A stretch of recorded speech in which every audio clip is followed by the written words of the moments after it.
el hombre que redefinió la animación. Imagina esto, un hombre que revolucionó la animación, llevó el anime a los Oscar, creó mundos mágicos llenos de profundidad, y sin embargo, odia su propio trabajo. Hayao Miyazaki ha sido llamado el Walt Disney japonés, pero si le dices eso en su cara, te odiará por el resto de su vida. ¿Por qué? Porque para él, Disney representa lo que más detesta, la animación comercial, sin alma, sin el detalle minucioso y artesanal que él considera fundamental. Este hombre pasó su vida entera obsesionado con la perfección.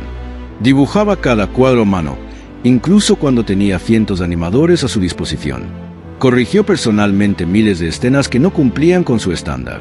Y llegó al punto de odiar sus propias películas, llamándolas imperfectas e incompletas. ¿Sabías que cuando su película El viaje de Chihiro ganó el Oscar, Miyazaki se negó a ir a la ceremonia? Porque Estados Unidos estaba en plena guerra con Irak, y él se negó a aceptar un premio de un país que estaba bombardeando a inocentes. Pero eso es solo la punta del iceberg de la compleja mente de Miyazaki. Cuando era niño, fue testigo de la guerra en Japón, viendo cómo su país era destruido por bombardeos. De hecho, su familia fabricaba piezas de aviones para la Segunda Guerra Mundial. Ahora imagina crecer rodeado de destrucción. Eso deja marcas. Esa sombra de la guerra lo persiguió toda su vida y está presente en muchas de sus películas.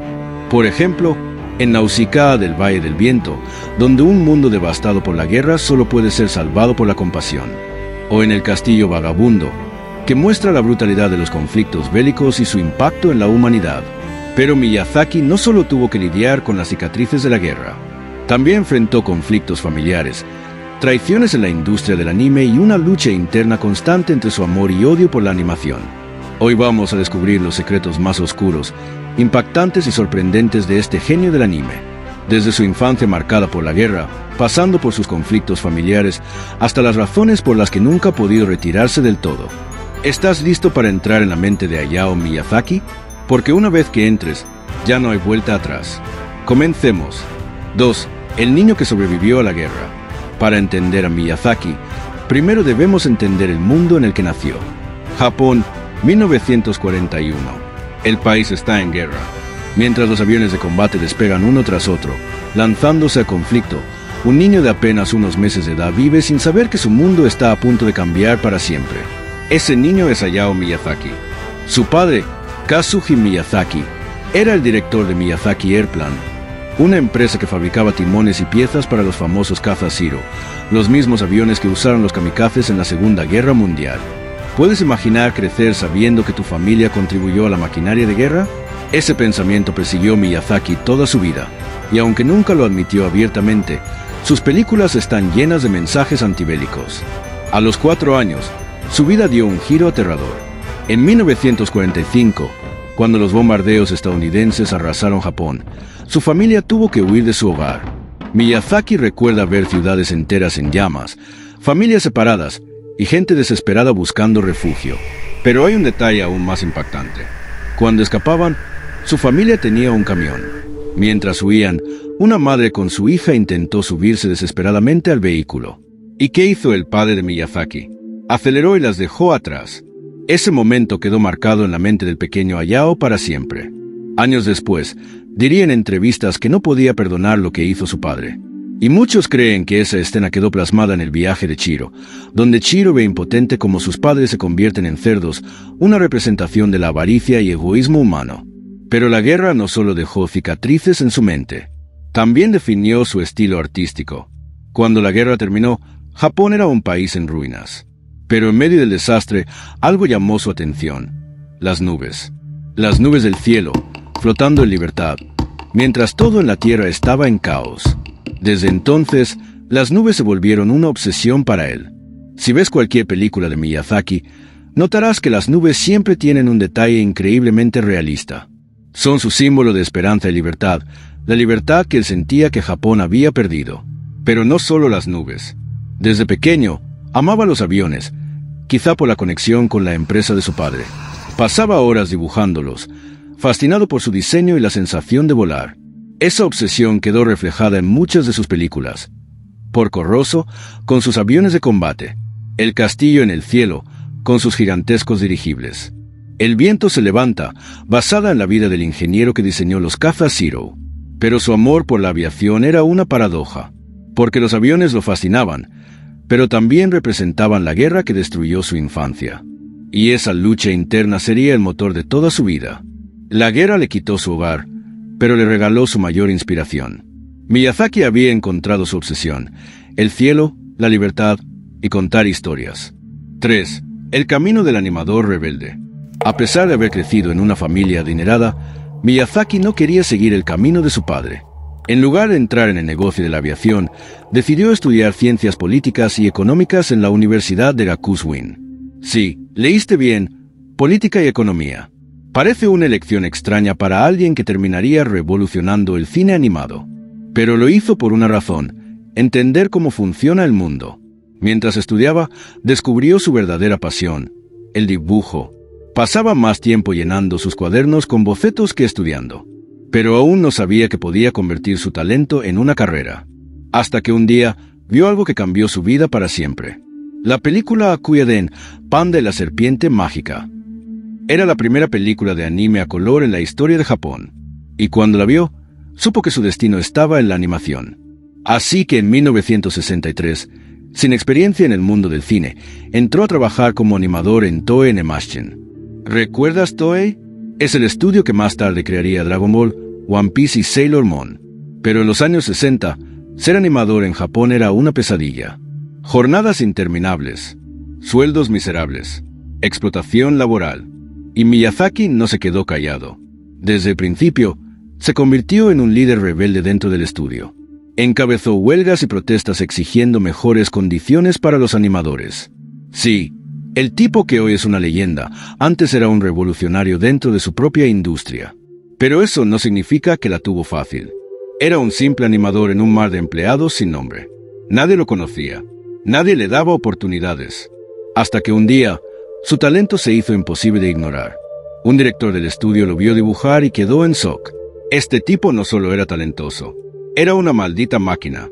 Miyazaki tenía un nivel de detalle y fluidez en la animación que nadie más podía igualar. Y así, poco a poco, empezó a ganarse su lugar en la industria. Fue ascendido a jefe de animación en varias producciones. Pero había algo que lo molestaba. A pesar de que trabajaba en la industria del anime, odiaba cómo se hacían las películas. Los estudios querían historias básicas, repetitivas, comerciales. Pero él quería algo más profundo, más humano, más mágico. Y entonces conoció a dos personas que cambiarían su destino. La primera fue Akemi Ota, una talentosa animadora que más tarde se convertiría en su esposa. La segunda fue Isao Takahata, un director con una visión similar a la suya. Takahata vio el potencial de Miyazaki y lo invitó a trabajar en un ambicioso proyecto: Las aventuras de Horus, Príncipe del Sol, 1968. Era una película diferente a todo lo que se había hecho hasta entonces. Por primera vez, el anime no era solo entretenimiento. Tenía un mensaje, una profundidad emocional, una historia con significado. Y aunque la película fracasó en taquilla, dejó una cosa muy clara: Miyazaki tenía un talento innegable. Pero en lugar de recibir más oportunidades, se encontró con un obstáculo enorme. Los estudios no querían arriesgarse con sus ideas. Le dijeron que su estilo era muy complicado, que sus historias eran muy ambiciosas, que jamás funcionaría en el cine comercial. Así que hizo lo impensable, se fue por su cuenta. Y con eso, estaba a punto de cambiar la historia del anime para siempre. 4. El nacimiento de Estudio Ghibli. Contra todo pronóstico, Miyazaki había dejado la seguridad de los grandes estudios. No tenía dinero, no tenía respaldo. Solo tenía su talento y un sueño imposible: crear el mejor estudio de animación del mundo. Pero nadie creía en él. En los años 70, trabajó en un pequeño estudio llamado Fuyo Eizo, donde dirigió algunos episodios de la serie Heidi, La Niña de los Alpes. Sí, Heidi, la misma que muchos vimos de niños. ¿Pero sabías que Miyazaki diseñó los paisajes y la dirección de la serie? Por eso los escenarios de Heidi son tan detallados y vivos. Esa era la magia de Miyazaki en acción. A pesar del éxito de Heidi, seguía sin poder hacer lo que realmente quería: cine animado sin límites. Entonces, en los años 80, le dieron una oportunidad única: dirigir su primera película, Nausicaa del Valle del Viento, 1984. Y aquí viene lo increíble: el estudio no confiaba en él. No querían arriesgarse. Le dijeron que solo harían la película si primero sacaba un manga.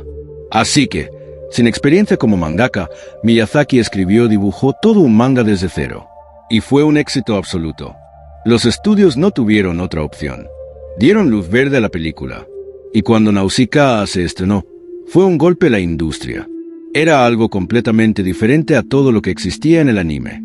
Una historia de guerra, ecología y humanidad. El público se volvió loco. La crítica se rindió a sus pies. Y Miyazaki, por primera vez, demostró que su visión era posible. Fue entonces cuando él, junto a su viejo amigo Isao Takahata, tomaron la decisión que cambiaría la historia del anime. Fundaron Estudio Ghibli en 1985. Pero, ¿por qué Ghibli? El nombre viene de una palabra árabe que significa viento caliente del desierto. Era un homenaje a su amor por la aviación. Pero también tenía un significado más profundo. Miyazaki y Takahata querían soplar un viento fresco en la industria del anime. Cambiarlo para siempre. Pero, ¿lo lograron? Bueno, las siguientes películas de Ghibli responderían esa pregunta. 5. El auge de Estudio Ghibli, la magia hecha realidad. Estudio Ghibli había nacido. Pero una cosa era fundar un estudio, y otra muy distinta era convertirlo en una leyenda. Miyazaki estaba dispuesto a arriesgarlo todo. Así que comenzó a trabajar en su primer gran proyecto bajo el sello de Ghibli, El Castillo en el Cielo, 1986. Una historia de aventura, fantasía y tecnología, con personajes inolvidables y escenarios que parecían salidos de un sueño. Cuando la película se estrenó, el impacto fue inmediato. Era diferente a todo lo que el anime había mostrado antes. Pero aún faltaba algo, el verdadero golpe. La película que pondría a Estudio Ghibli en el mapa del cine mundial. Y entonces llegó Mi vecino Totoro, 1988. ¿Sabías que Totoro casi no existió? El estudio no tenía dinero suficiente. Los productores decían que la historia era demasiado simple. No había batallas épicas ni villanos poderosos. Pero Miyazaki insistió. Creó una película sobre la infancia, la imaginación y la conexión con la naturaleza. Un cuento sencillo, pero profundamente emotivo. Y cuando se estrenó, se convirtió en un fenómeno. Los niños amaban a Totoro. Los adultos lloraban con la historia. El personaje se volvió el símbolo de Ghibli. Estudio Ghibli había demostrado su poder, pero Miyazaki no se detendría ahí. En los años siguientes, creó 2 películas que marcaron un antes y un después en el cine animado. La princesa Mononoke, 1997. Una historia épica sobre el conflicto entre la humanidad y la naturaleza. Fue la película más cara en la historia del anime hasta ese momento, y batió récords en taquilla. Era el primer anime en superar los $150 millones en ingresos. Pero eso no era nada comparado con lo que venía, la obra maestra que conquistaría al mundo entero. El viaje de Chihiro, 2001. Una historia surrealista sobre una niña atrapada en un mundo de espíritus.